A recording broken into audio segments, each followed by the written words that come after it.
Thanks for tuning in to Unbreakable with Chris Chamasairos. I talk about politics, sports, and entertainment to keep you well-rounded what's going on around the world. If you don't like hearing the truth, definitely don't tune into this channel. So let's get started today.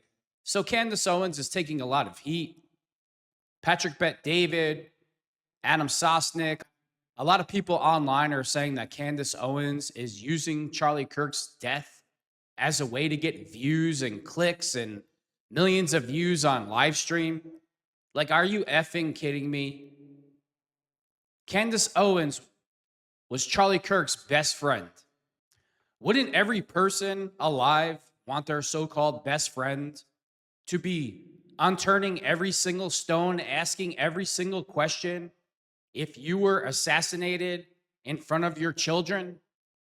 But somehow, some way, leave it to Patrick Bet-David. You know, Patrick Bet-David, the pyramid schemer who fills up an auditorium with people trying to make a living, and then he piles in a bunch of celebrities and they jump up and down, they yell and scream, they have a big you-know-what moment together, and they keep all the money as everybody walks out with absolutely nothing and can't even afford to buy a piece of toast. That Patrick Bet-David, you have a lot of nerve calling out Candace Owens in this situation. Oh, Candace is not sending the right message. Candace is supposed to ask every single question when things don't look right. For instance, the shooter, the assassin, the original pictures that the FBI released of the assassin walking up the stairs. When you compare the two pictures of two different assassins, they don't look remotely alike. If you have a brain in your head for 1 second, you could say that's not the same person. All the threats that Charlie Kirk was getting from Israel and Benjamin Netanyahu, Charlie Kirk openly saying that Israeli donors have a lot to explain because they're behind all of this socialist policies, open borders, all the garbage that you're seeing going on in America. Charlie Kirk was coming out and saying that Jewish donors are behind all of it, and they have a lot of explaining to do. And somehow, some way, this rubbed Patrick Bet-David the wrong way. Charlie Kirk's best friend is asking questions after he's assassinated in front of his children. You know, Patrick Bet-David, you could fool the world, but you're nothing but a con man. And Patrick Bet-David, I love when Patrick Bet-David says things like this. When bad things happen in America, Patrick Bet-David immediately will go to Chris Cuomo, the murdering scumbag who murdered thousands of people in nursing homes in New York City because him and his lowlife brother didn't want to take ventilators and money from President Trump because they didn't want to make him look good. So thousands of people died under their watch, painful, lonely deaths. Patrick Bet-David acts like Chris Cuomo. I love you, brother. I love Chris like a brother. Really? I wonder why that is. See, Patrick Bet-David, it seems like to me the only person that's worried about clicks and views and likes and money and live streams is you. You got a lot of effing nerve calling out Candace Owens, trying to be a detective, getting to the bottom of who murdered her best friend. Adam Sosnick, too, another effing idiot who knows why Adam Sosnick is even on the PBD podcast. You know, I'm starting to think maybe Adam Sosnick brings in Jewish donors to Patrick Bet-David's show. And that's why Adam Sosnick can get on the show and call women bees and hoes and say all the stupid things that he says on a daily basis and never gets fired. Go figure. Patrick Bet-David is... Wait, the other favorite thing that I love that Patrick Bet-David does is he tries to take Stephen A. Smith and push him onto the audience that he should be the next president of the United States.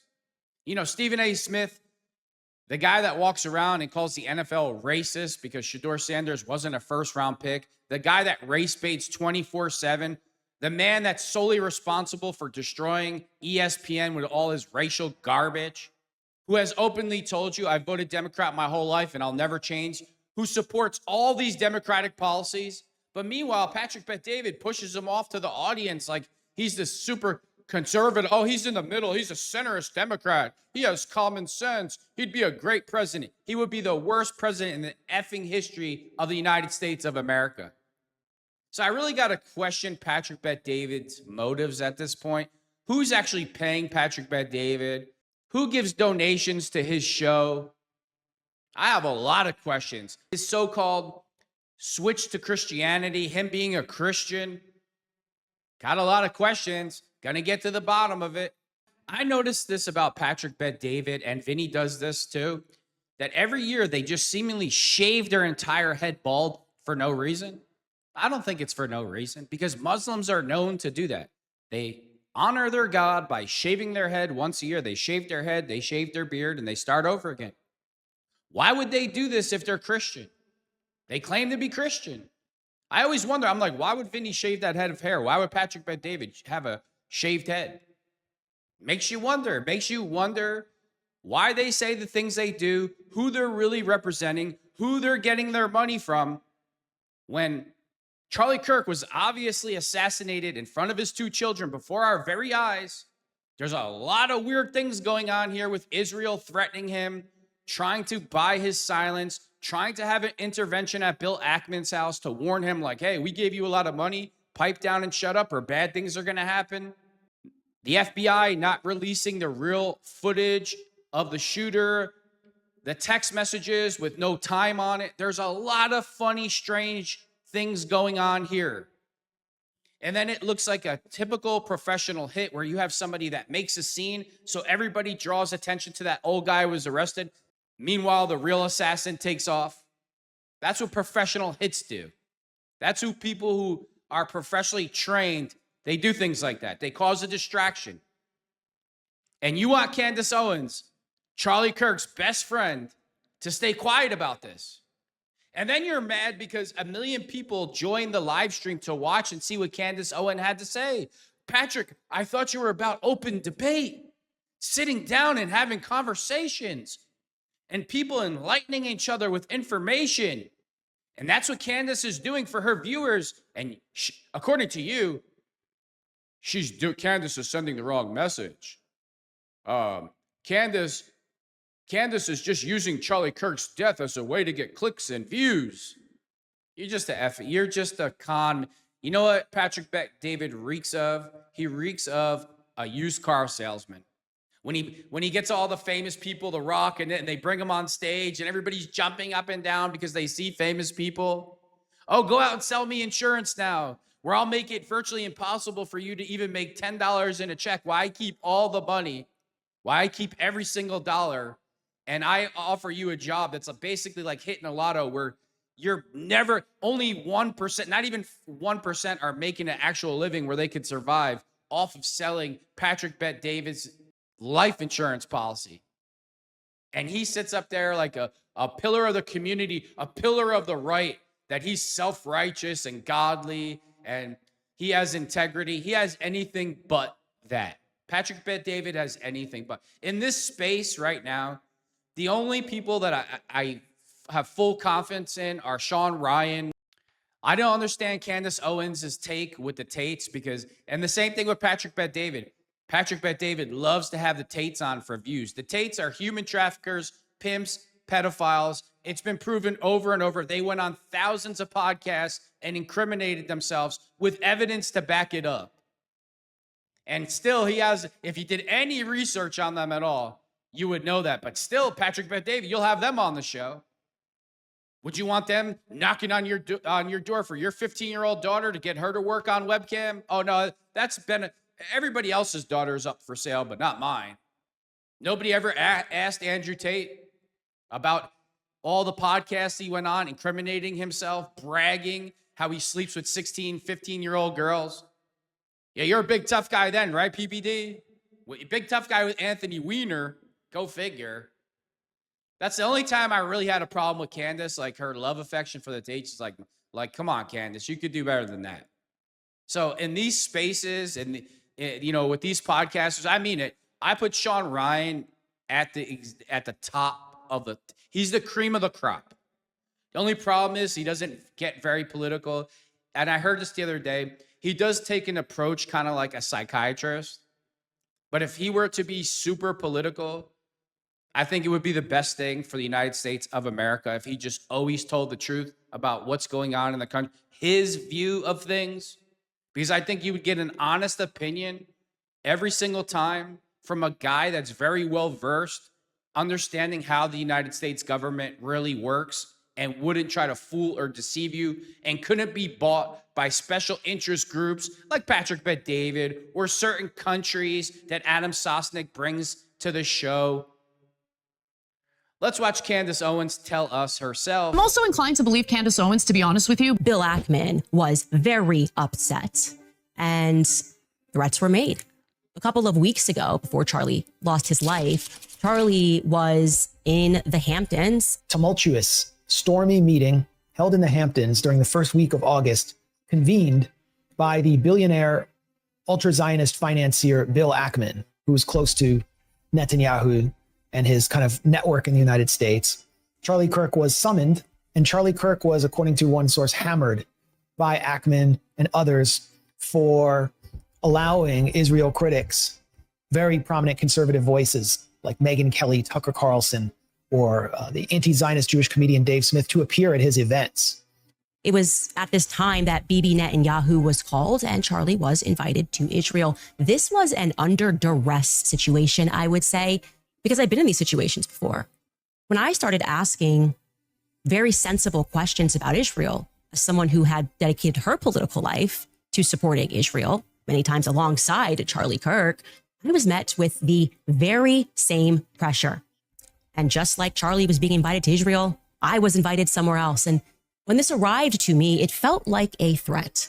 Not like, hey, come here and we can educate you because you're my friend. More like, this is your last chance. Okay, so just keep in mind that literally, okay, just one day after that meeting, Kirk made his comments about the pressure he's facing and the criticism he's getting on Megyn Kelly's show. Honestly, the way you are treating me is so repulsive. I have text messages, Megyn, calling me an anti-Semite. My moral character is now being put into question, Megyn. So the timeline makes sense. Everything adds up here. And I'm also inclined to believe Candace Owens, to be honest with you, because I have personally seen the wrath of pro-Israel figures in this country threaten you. And if they see that they can't really do much about your employment, they'll go after your family members. They'll try to ruin your life. That's currently happening to my husband right now, who's not a political figure at all, has never even uttered a word about Israel or what's happening with the genocide in Gaza. But since these people can't touch me, they're going after my husband and attempting to get him fired from a job that he loves. That's who these people are. They're despicable, despicable. And you know, it's another ironic thing. Charlie Kirk went on the Patrick Bet-David show, and you could tell he was scared of Benjamin Netanyahu. He was really trying to watch his words. So for Patrick Bet-David to come out and say that all this about Candace, when Charlie Kirk was sitting in Patrick Bet-David's studio and seen it with his own eyes, how uneasy Charlie Kirk was, and then you criticize Candace Owens for being a good friend. We should all hope we have a friend like Candace Owens if any of us ever got murdered, trying to do everything in her power to investigate why you were assassinated in front of your children. At this point, if anybody criticizes Candace Owens for doing what a great best friend would do, there's something wrong with you. You are the problem. You are the evil one. You are the one that has no integrity. You are the piece of garbage just acting just like the assassin that murdered Charlie Kirk for trying to silence Candace Owens, trying to get to the bottom of who murdered and assassinated her best friend in front of his children. So Patrick Bet-David and Adam Sosnick and everybody that's criticizing Candace Owens for trying to find out who assassinated her best friend want you to believe that the man on the left is the same person on the right. Look at the top lip. Look at the nose. This is such a joke. This is so insulting to anybody that has a brain in their head's intelligence. It's absolutely ridiculous. For you to be mad that anybody's questioning this, and then the FBI releases the text messages from Tyler Robinson and his lover, and there's no time on it. There's no timestamp on it telling the date and the time. Everybody knows in a text message, when you print out your phone bill, there's the date, there's the time. But conveniently, On these text messages, there's no date and time. And then the words that were being used in the text messages. What young person that young uses perfect grammar in the most beautiful written sentences and paragraphs that you've ever seen? A 20-year-old calls the police car a squad car. Sounds like somebody that's 60 years old wrote it. Calls his dad his old man. He's a 22-year-old transgender talking like a 65-year-old white conservative that sits in front of the television all day and watches Fox News. But yeah, we're not supposed to ask any questions, right, Patrick Bet-David? We're just supposed to be quiet, let a man be assassinated in front of his children after he was threatened by some of the most powerful people in the world. No, you're not allowed to ask about that. Nope, you're the problem. You just want clicks and views, and you're using Charlie Kirk's name in vain. You absolutely make me sick. You really do. Every person on the planet should wish they had a friend like Candace Owens, that's for sure. And with that being said, thanks for tuning in to Unbreakable with Chris Chamasiros.